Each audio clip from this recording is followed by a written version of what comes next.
আলাইকুম গাইস। বৃষ্টির সকালে সতেজ সবুজ শাক কাটতেছি। এটা কি কাটবো? এটা অনেকগুলি ডোগ আছে, এটা তো এখান থেকে কাটতে হবে, ছোটো করে কাটতে হবে। বন্ধ কর। বিসমিল্লাহ, ছোটো করে কাটি।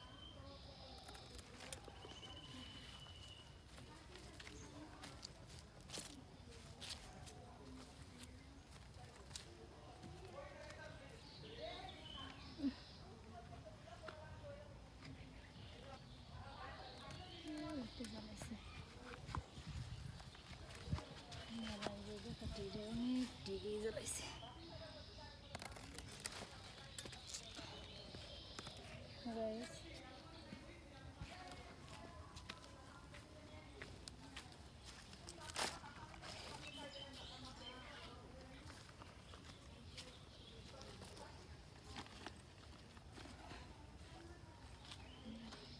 তো নরম আর আমার মায়া লাগে। বিসমিল্লাহ, একদম নরম আর সতেজ।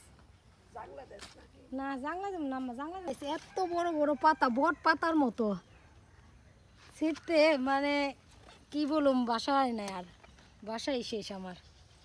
একদম বড় বড় বট পাতার মতো পাতা, মনে হইতাছে যে থাকলেই ভালো।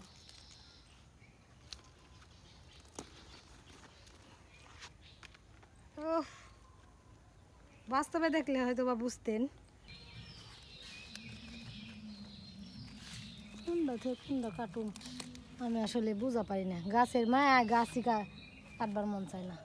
আসলে কি নিজে যত্ন করে করলে তখন সবারই এরকম লাগবে। নিজের বাচ্চাদের চেয়েও বেশি যত্ন আর ভালোবাসা দিয়ে এগুলি রে আমি উঠাইছি। এর জন্য আমার সিরম যেগুলি খুঁজে পাই না, ওই পাশে যাই। চল,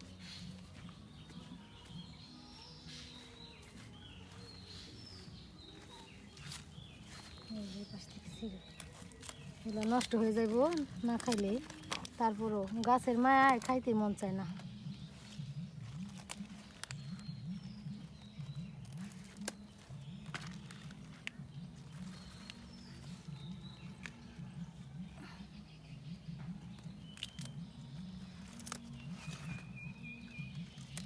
দেখেন আসলে গাছগুলি এত সুন্দর, ওদের সৌন্দর্য নষ্ট করার আমার মনে চায় না।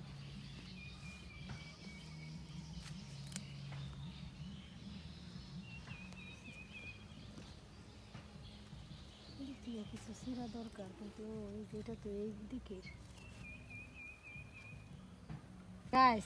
এরই এক একটা হীরার চেয়েও দামি আমার মনে, এক একটা পাতা, এত সুন্দর পাতা আমার হইব আমি নিজেও ভাবতে পারিনি।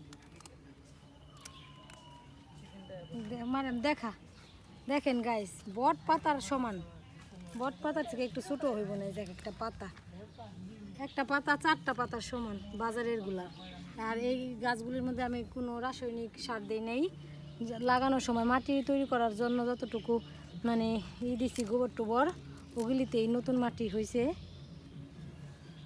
সবাই আমার গাছের নজর না লাগায় দোয়া রাখবেন, গাছগুলি যাতে সুন্দর থাকে আর আমার সারা বছর জানি পয়সা কিনা খাইতে হয় না।